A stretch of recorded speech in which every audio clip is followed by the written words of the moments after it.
Today, in the interests of the people, episode 1, the people suffered, yet Parliament knew and said nothing.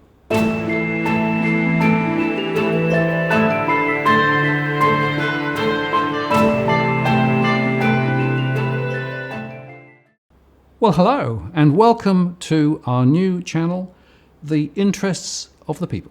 And today I'm joined by John Adams. Hello, John. Hello, sir. So we've migrated to a whole new world. A new world for a new year. Exactly. And so the idea is this is the intersection of politics, economics, and financial things, right?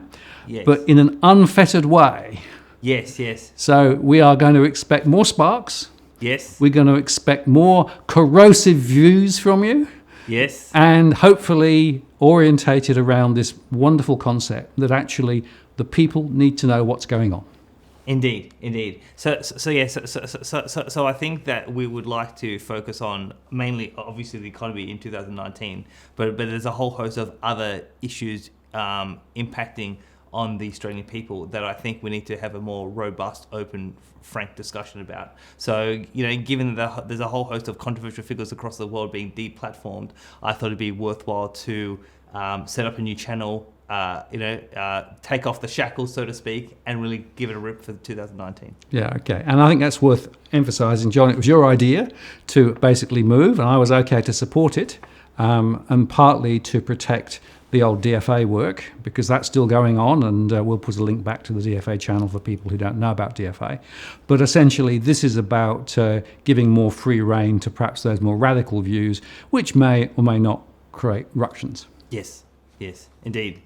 So yeah, and what better way in 2019 to talk about the interests of the people, to talk about a very unique case study from 10 years ago. So obviously, last year, when we talked about the economy, when we talked about this coming crisis, Armageddon, we talked about,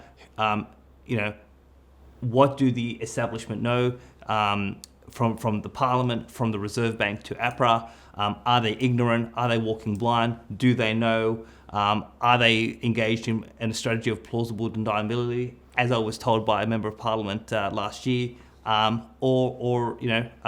Why aren't they really addressing the most obvious challenge in front of the economy?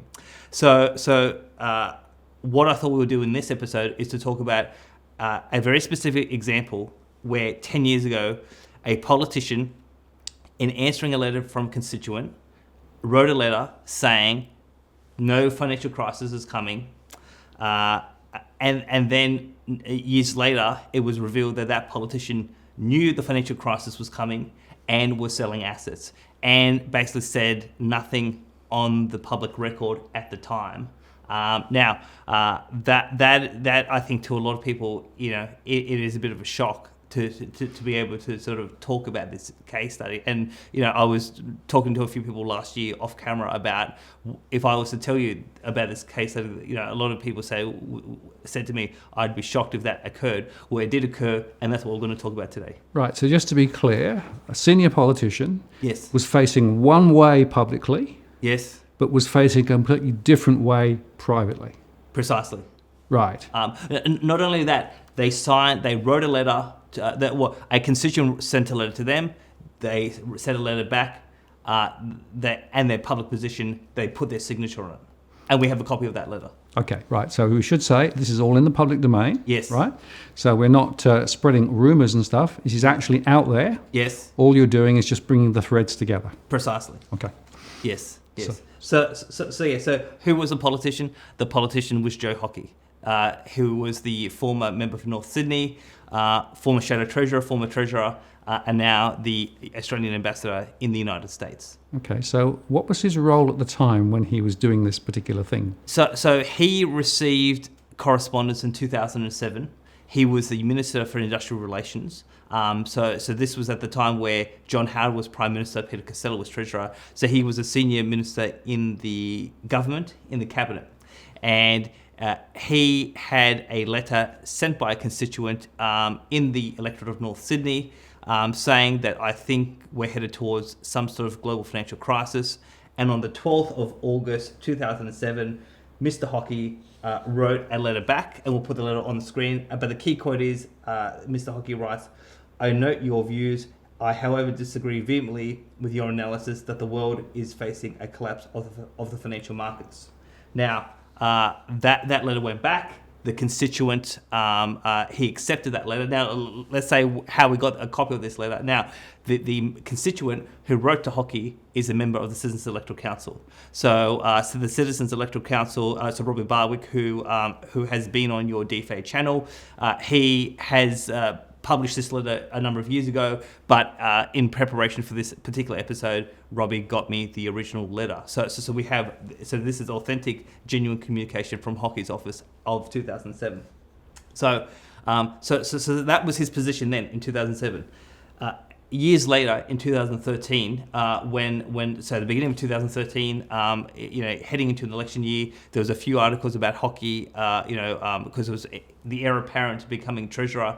The political wins were quite obvious for journalists to say, well, looks like coalition's going to win. Hockey's going to be the treasurer, and so there were certain articles that were written. Now, there was one article that was written that came out when I was actually working in Parliament in the opposition, and I didn't know about this 2007 letter, but I was really amazed with what this article had to say in 2013. And this was a article written by News Limited, written by Samantha Maiden in News Limited, that talks about how Hockey actually knew the GFC was coming. He was told by his wife, who was a senior executive at Deutsche Bank in the Australian branch, and they were in the process of selling assets when Hockey's wife came up with the revelation that we're headed towards some sort of big economic crisis. So the title of the article, and this is again on the public record, News Limited. The title of the article is "Treasurer Joe Hockey and Financial Guru Melissa Babbage Have a Very Modern Political Marriage." Sunrise host David Koch, which is obviously Channel 7, still remembers the day Joe Hockey rang to tell him his investment banker wife, Melissa Babbage, was selling everything we own. It was a year before the global financial crisis hit and the stock market was riding high. Joe rang and he said, "Melissa, she is selling everything," says Koch. He said, "I've convinced her to keep the house, but she reckons we're headed for the biggest global economic event since the Great Depression." She was right. Koch, who wrote a column based on the tip that he was rubbish for at the time, describes Babbage as an absolute guru. She saw it coming. Joe Hockey tells agenda. It's true. So here we are. This is News Limited. Hockey was asked about this. He says it's true. His wife saw the GFC coming, and they sold a lot of assets prior to the financial markets collapsing. So obviously they took steps to protect the financial wealth. Now, so obviously, the key question is, how can Hockey write on the one hand on the 12th of August 2007 saying, "I vehemently disagree that a collapse of financial markets is happening," and yet this revelation comes out. Now, so there's obviously a couple of points to make. The first point is, what we don't know precisely is, when did his wife tell Mr. Hockey that the financial markets were about to collapse? Was it before the 12th of August 2007, or was it after? So in fairness to Mr. Hockey, it could well be that when he signed this letter in August of 2007, it was his genuine view at the time, and he was told subsequent by his banker wife that, no, your view is actually wrong and it's about to collapse. If he was told, now obviously if he was told before the 12th of August and he signed this letter, I think it's a massive ethical violation at least. If he was told after the 12th, well, a couple of issues. One is he never went back to the constituent to update the constituent, say, "Hey, on the 12th of August I told you this, I've now revised my position and I have a different view." He never did that. He never actually made any public statement to Parliament or in the public domain saying we're headed towards some big financial disaster. Now, in 2013, when this article came out, the constituent himself wrote back to Hockey and said, "Hey, you sent me this letter in August 2007 saying no financial crisis, and yet this article saying you knew it all along. Why the inconsistency?" And to that piece of correspondence, Mr. Hockey never responded in 2013. Right. And I suppose you could argue that people are legitimately allowed to change their mind, right? Yes. Because if new information comes in, you might change your mind. Precisely. But nevertheless, the fact is that he said something to a particular person at a particular time and signed the letter. So like it or not, there does seem to be a little bit of a pull in two directions going on. Yes. Now the thing is that so obviously I have been writing for 3 years that we're headed towards a big economic crisis of one form or another. There are a lot of people out there who are waking up to the realities, obviously with the housing market starting to fall and a few other things. But there's still an expectation that people think that if there is pending danger, someone will tell me about it. The Prime Minister, the Parliament, the media, the banks, the Reserve Bank, etc. So there is an expectation that this situation just won't happen because it's against some sort of rule. Now, the point here is that Mr. Hockey didn't break any laws and he didn't break any rules. And when I've done a bit of research on this and speaking to a professor of politics and Australian history at the University of Wollongong, the view of the professor was parliamentarians are under no obligation to tell their constituents of any impending danger, whether it's economic or otherwise. Right. So that's interesting. So what you're saying is that politicians have no obligation, even if they can see something really worrying coming down the road, they have no obligation to alert anybody or say anything about it. Precisely. So there is no rule or law that says to a politician, if you think your constituents are in danger, you must say X. Okay.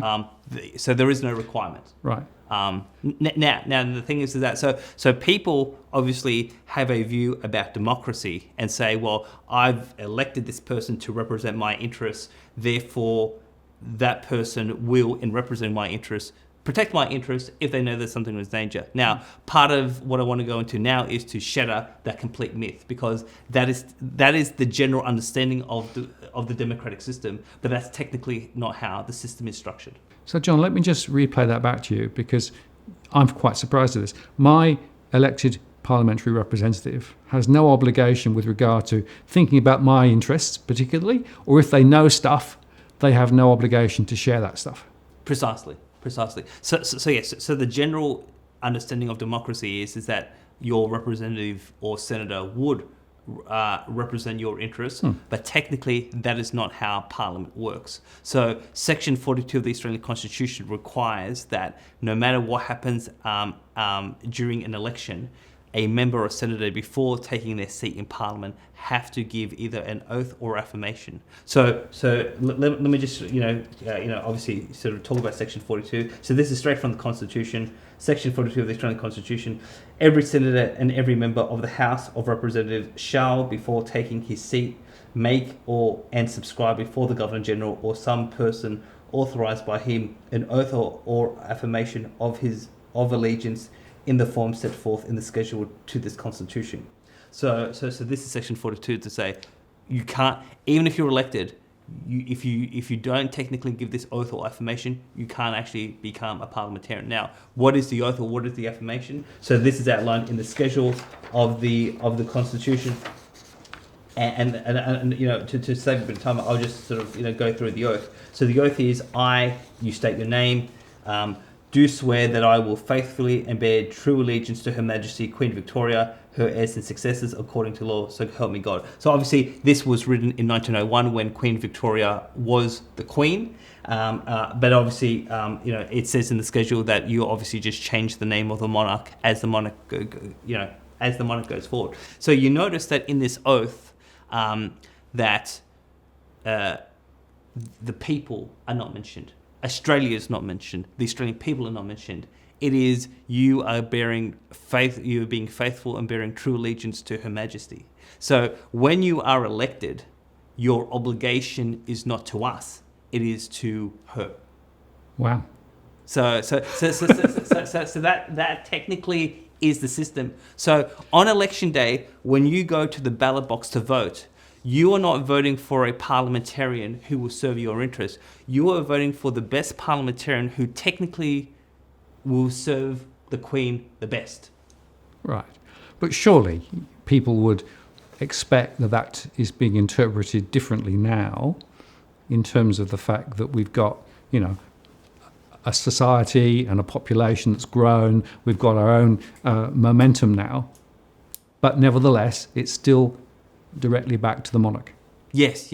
Now, so a couple of points to make here. First one is that so obviously you can take an oath, which is you swear, by God that you'll be faithful and bear true allegiance, or you can have some sort of affirmation. Now, there are members of Parliament who are very deeply religious, and they have given an oath, and we actually have a video of people like Abbott and Hockey having an oath at the opening of the 2010 Parliament, swearing an oath to Her Majesty the Queen. Abbott, Curtin, Julie Isabel Bishop, Wide Bay, Warren Errol Truss, North Sydney, Joseph B. Hockey, Sturt, Christopher Morris Pine, Goldstein, Andrew John Robb, Groom, Ian Elgin McFarlane, Wentworth, Malcolm Bly Turnbull, Dixon, Peter Craig Dutton, Menzies, Kevin James Andrews, Flinders, Gregory Andrew Hunt, Cook, Scott John Morrison. Honourable members, making an oath, please take the Bible in your right hand. Do each of you swear that you will be faithful and bear true allegiance to Her Majesty Queen Elizabeth II, her heirs and successors, according to law, so help you God? I do, so help me God.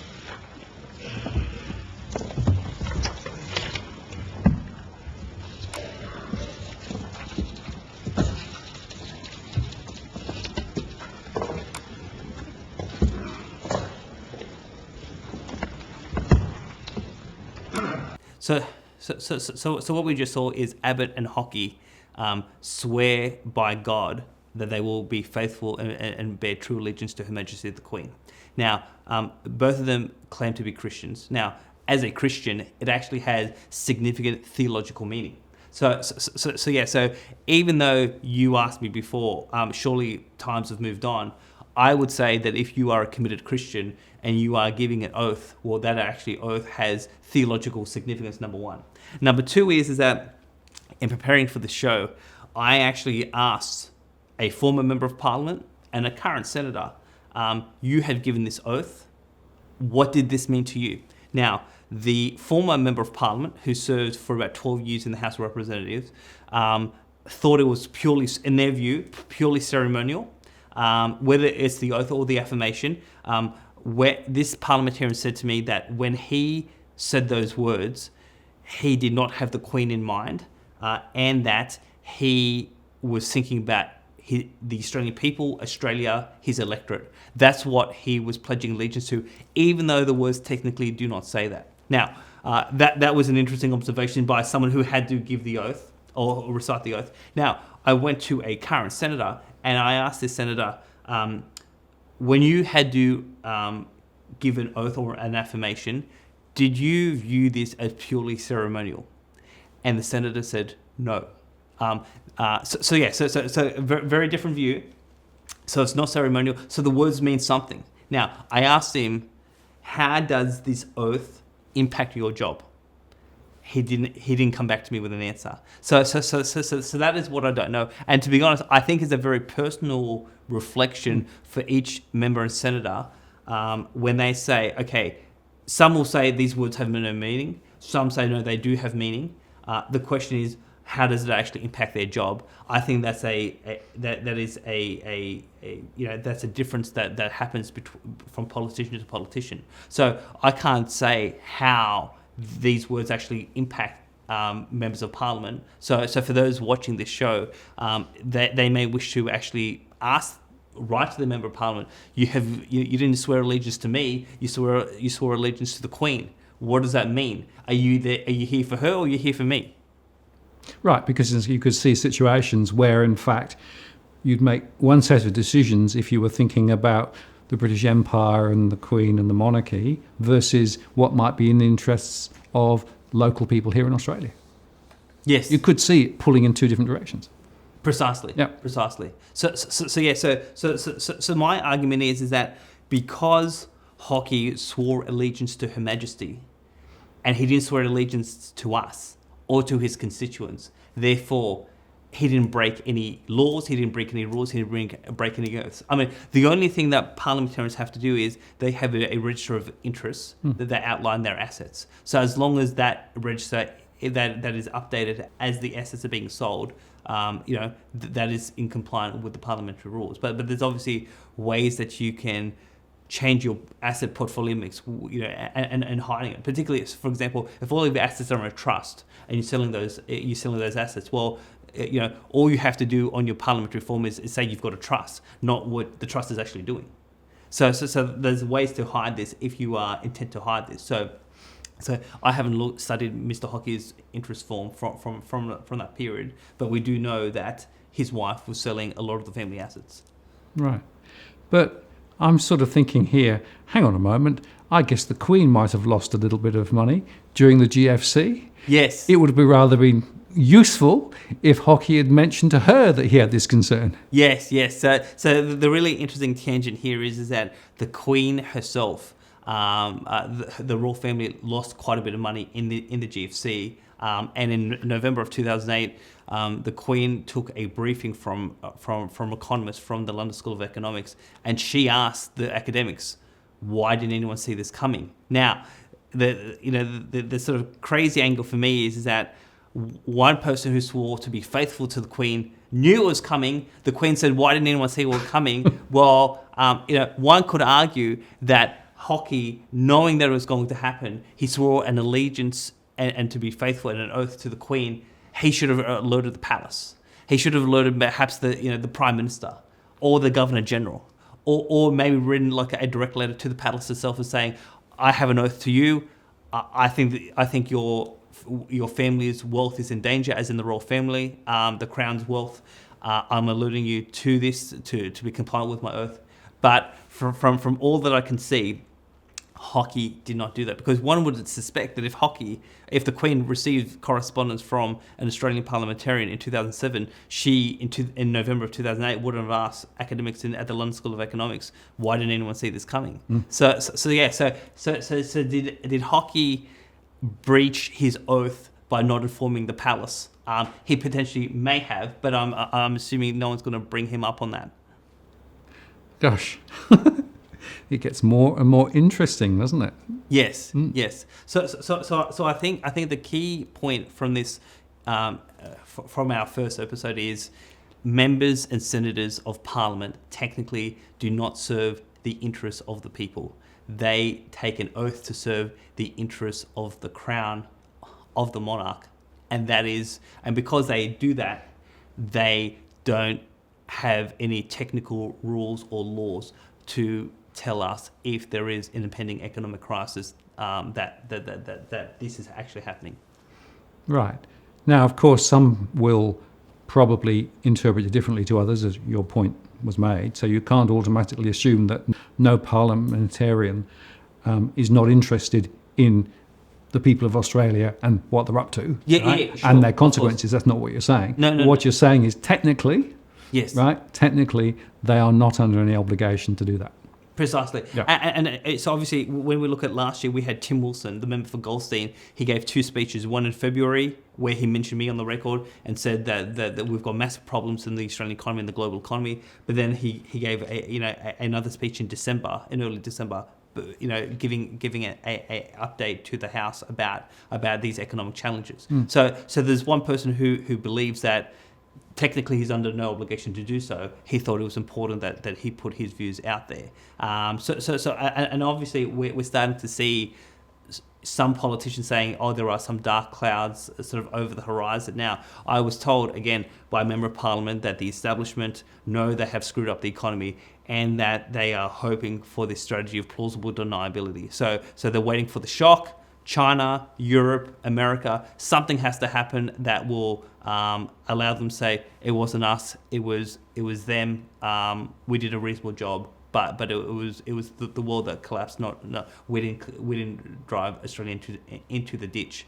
So I thought Because of that, part of this channel, part of this genre of talking about the interests of the people is, well, I think there's a vacuum out there about who will serve, who will talk about the interests of the people, and I'd like to obviously help to fulfil that role in 2019. So here we are. Right, and that's the point, isn't it? This channel is about information, so we're going to share information.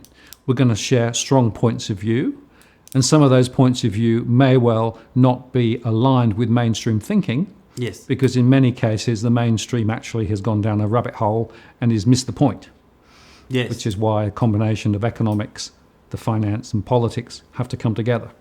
So on this channel, you're going to get truth, and it's going to be built from the interests of the people. Precisely. John, thank you very much. Look forward to the next one. Thank you. So there you have it. Our first episode. Hope you enjoyed it. If you haven't subscribed, please do so, and be sure to catch up with our next episode. Martin North and John Adams, for all the interests of the people.